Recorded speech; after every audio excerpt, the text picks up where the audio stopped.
Gold, trusted gold buyers. మీరు తాకట్టు పెట్టిన బంగారాన్ని విడిపించి ఈ రోజు ఉన్న మార్కెట్ ధరకు కొనబడను. మన లిస్ట్ లో ఎవరైనా గర్ల్ ఫ్రెండ్, అబ్బాయి మ్యారేజ్, ప్రపోజల్ ఏదో ఉంటుంది. ఆర్మీ బిఫోర్ వరకు లవ్ స్టోరీ ఉందని విన్నానే. అది ఉంటే బ్రేకప్. అది బ్రేకప్ అయింది. ఎలా? అది మొత్తం చాలా పెద్ద స్టోరీ అండి బాబు. అది పెద్ద స్టోరీ అయిందండి బాబోయ్. ఎందుకండి? అంటే స్టోరీ అంటే ఏముండదు.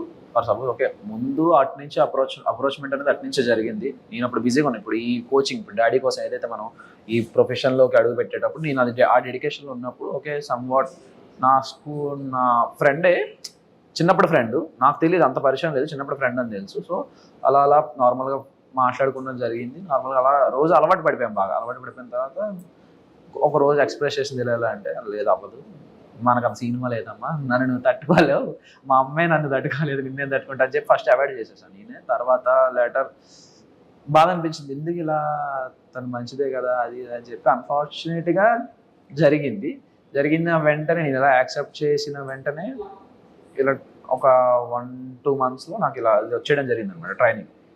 సో నేను ట్రైనింగ్కి వెళ్ళిపోవాల్సి వచ్చింది. వెళ్ళిపోయిన తర్వాత కూడా బాగానే ఉంది. తర్వాత మధ్యలో ఏమైందో తెలియదు, మెసేజెస్ లేవు, కాల్స్ లేవు. సో అది కూడా ఒక నా తప్పలేండి. అంటే తప్పు అంటే నా బ్లండర్ ఏమైందంటే, నేను ఒకరోజు లీవ్కి వస్తున్నా, ట్రైనింగ్ మధ్యలో ఒకరోజు లీవ్కి వస్తుంటే, సో కలవమన్నారు. ఇలా కలవండి మా ఇంట్లో వాళ్ళని, ఇలా మా మావయ్యని కలువు అని అంటే, నేను ఓకే దాన్ని ఏమైనా కలుద్దాం ఓకే అని చెప్పి కలుద్దామని చెప్తే, ఆవిడ ఆ రోజు నేను ఫ్లైట్ నైట్ దిగితే, ఆ రోజు నైట్ టైం అయింది కదా, వద్దు బాబు అన్నాడు. తర్వాత మరుసటి రోజు నాకు ప్రాక్టికల్ ఎగ్జామ్స్ ఉన్నాయి. ఆ ప్రాక్టికల్ ఎగ్జామ్స్ చూసుకొని అది కూడా 6-7 అయిపోయింది. ఇప్పుడు అక్కడి నుంచి 50 kilometers డ్రైవ్, నైట్ 9 అయిపోతుందమ్మా, రేపు మార్నింగ్ రా అంటే, ఓకే సార్, నాకు మార్నింగ్ నైట్ అదే రేపు ఆఫ్టర్నూన్ నాకు 3 flight, నేను మార్నింగ్ వచ్చి మిమ్మల్ని కలుస్తానని చెప్పి మార్నింగ్ రెడీ అవుదాం అనుకుంటే, సో అక్కడ వెదర్ నాకు ట్రబుల్ ఇచ్చింది అనమాట. అక్కడ కలకత్తాకి వెళ్ళాల్సిన ఫ్లైట్ వేరే సమ్ సోర్సెస్ వల్ల ఫ్లైట్ ప్రీపోన్ లా అయింది. టైమింగ్ సరిగ్గా నాకు కనెక్ట్ అవ్వలేదు, సెట్ అవ్వకపోవడం వల్ల నేను ఇంకా ఫాస్ట్ ఇంకా ఇది సెట్ అవ్వదు, నేను కాల్ చేసి మాట్లాడదాం అని చెప్పి చేస్తుంటే కాల్ రీచ్ అవ్వలేదు వాళ్ళకి. తర్వాత వెళ్ళిపోయిన తర్వాత ఇలా కాల్ చేసి ఇలా చెప్తుంటే వాళ్ళు అన్నారనమాట. తన తర్వాత కూడా ఓకే పర్లేదు, నెక్స్ట్ టైం వచ్చినప్పుడు కలుద్దాం అది అంది. తర్వాత అప్పటి నుండి ఇంకా మరి రెస్పాన్స్ లేదు, నా మెసేజ్కి అట్లకి ఏం రిప్లై లేదు, ఏమి లేదు. సరే మేబీ ఏమో ఇంట్లో ఉంది, ఇక్కడ కళ్ళంటే వాటర్ వచ్చాయి ఇప్పుడు ఎందుకు అవన్నీ. అంటే నేను ఎలా ముందు చాలా అరగంట ఉండేవాడు మనిషిని అసలు. ఓకే బేసిక్గా నాతో మంచిగా మాట్లాడితే ఓకే, మాట్లాడకపోయినా నేనేం వేరే వాళ్ళ గురించి బేసిక్గా ఆలోచించాను. ఎందుకంటే నా గురించి నేను ఆలోచించడానికి నాకు టైం సరిపోదు, అంత ఆలోచించుకుంటా నా గురించి. సో వేరే వాళ్ళ గురించి ఆలోచించే పర్సన్ కాదు బేసికల్గా.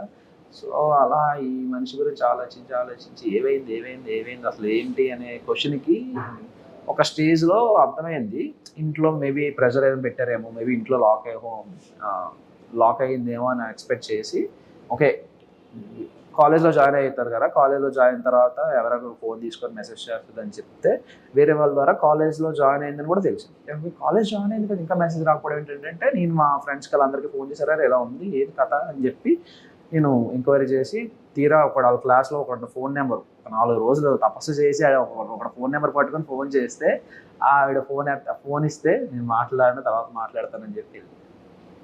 తర్వాత ఒక స్టేజ్లో నేను ఇంటికి వెళ్ళాను. నాకు లీవ్ దొరికిన వెంటనే, ఎప్పుడైతే నాకు ట్రైనింగ్ అంతా అయిపోయిందో దాదాపు ఒక 8 months తర్వాత నాకు లీవ్ దొరికింది. 8 months వరకు లేదు, 8 monthsకి లీవ్కి వెళ్ళిన తర్వాత వాళ్ళ ఇంటికి వెళ్ళాను. ఇంటికి వెళ్తే వాళ్ళ డాడీ వాళ్ళు అవ్వదు అసలు ఇంట్లో కూడా రాకు అదని చెప్పి పంపించేశారు, బయటికి పంపించేశారు. సో ఓకే నో ప్రాబ్లం అని చెప్పి నేను సైలెంట్ అయిపోయాను. తర్వాత విషయం ఏం జరిగింది, ఒక 3-4 months తర్వాత వాళ్ళ డాడీకి నేనే ఫోన్ చేశాను. ఏంటంటే అప్పుడు టైం పాస్ కోసం అని చెప్పి నా కాంపిటేటివ్ బుక్స్ అని చెప్పి తనకు పంపించేశాను. ఇలా బుక్స్ చదువుకో ఇంకా బెటర్గా ఉంటుంది, ఇంకా నువ్వు డైవర్ట్ అవ్వడానికి బాగుంటుంది అని చెప్పి. ఓకే నాకు ఎందుకైనా పనికి వస్తుంది కదా బుక్స్ అని చెప్పి నేను కాల్ చేసి ఇలా నా బుక్స్ అడుగుదా అని చెప్పి బుక్స్ కోసం ఫోన్ చేసి అతను ఏమన్నారంటే, మీరు చేసేసుకోండి బాబు అది ఇది అని చెప్తే ఆవిడ నెంబర్ ఇచ్చారు. తన నెంబర్ ఇచ్చిన తర్వాత తనకు కాల్ చేస్తే, నేను ఒప్పుకోను అది ఇది అని చెప్పి. ఫస్ట్ 2 రోజులు తెలుసు కదా మీ అమ్మాయిలు అమ్మో బతిమాలాలి, మిమ్మల్ని అంత ఎక్కడికో ఎత్తాలి, అంత ఎత్తి ఇలా కాదు ఇలా జరిగింది అంతే ఎక్స్ప్లెయిన్ చేసి, నేను పడిన పెయిన్ అన్ని ఎక్స్ప్లెయిన్ చేస్తే అప్పుడు కరిగింది. యా ఓకే అని చెప్పి ఒక బాగానే మాట్లాడారు. ఒక 3-4 డేస్ తర్వాత మళ్ళీ బ్లాక్ అయింది. ఎందుకు బ్లాక్ అయ్యిందా అనే క్వశ్చన్కి తర్వాత ఇంకో 3 రోజుల తర్వాత మనిషి కనబడట్లేదు. ఏమైంది మనిషి అంటే ఇంకో అఫేర్. ఇది twist, final twist, Pokiri level twist ఇది. ఎవరితోనో వేరే అబ్బాయితో ఎవరితోనో సంపాట్ అఫేర్ ఉంది. వాళ్ళ ఇంట్లో కూడా తెలుసు, అందుకే నిన్ను ఒప్పుకున్నారు. వాళ్ళ ఇంట్లో తెలిసే కాబట్టి నేను ఒప్పేసుకున్నారు. నువ్వు బెటర్ ఉన్నావు వాళ్ళకన్నా, వాడికన్నా నువ్వు బెటర్ ఉన్నావు అని చెప్పి ఒప్పేసుకున్నారనే తను వెళ్ళిపోయింది. ఎక్కడ నీకు ఏముంటుందో అని చెప్పి చాలా గట్టి దెబ్బ తగిలింది. ఓకే, కానీ పెయిన్ ఉంది కదా, అంటే ఎఫర్ట్స్ ఉంది కాబట్టి. ఓకే ఓకే, హీరో ఎప్పుడు కూడా అవన్నీ అయిపోయాలండి. ఇప్పుడు అవన్నీ మన గురించి ఎవడు పట్టించుకోవడం కూడా ఇవన్నీ చాలా చాలా చూసా అంటారు ఇలాంటి. ఓకే ఓకే ఓకే ఓకే, ఇలాంటివి చాలా చూసాను. సర్లే అనుకుంటా అన్ని జరుగుతాయి. అదే కదా, అంతే. సో ఇప్పుడు నిజంగా అందులో ఉండుంటే ఇందులో రాగలడా అగ్ని పరీక్షకి?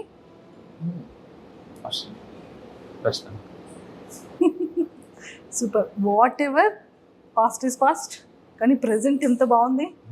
సో అయితే అప్లికేషన్స్, పోస్ట్ లెటర్స్, కార్డ్స్ అన్ని కూడా ఇంక డైరెక్ట్గా పంపించవచ్చు. అయితే పంపించవచ్చు. ఎవరికి పంపిస్తారు చూసారా, ఇది కదా ఆన్సర్ వచ్చింది.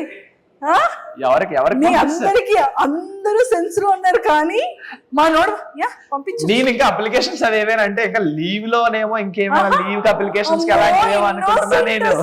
అంటే వాళ్ళందరికి అర్థమైంది కానీ మీకు అర్థం కాదు. నిజంగా అర్థం కాదండి. ఇన్నోసెంట్ అండి బాబు. లేదు, నన్ను గుర్తు చేసుకోండి, అవి నేను ట్రైనింగ్ లో విషయాలు కాదు, ఇక్కడ నార్మల్ నా లీవ్ అప్లికేషన్ గురించి మాట్లాడుతాను. అసలు ఇందులోకి ఎలా వస్తాం మేము?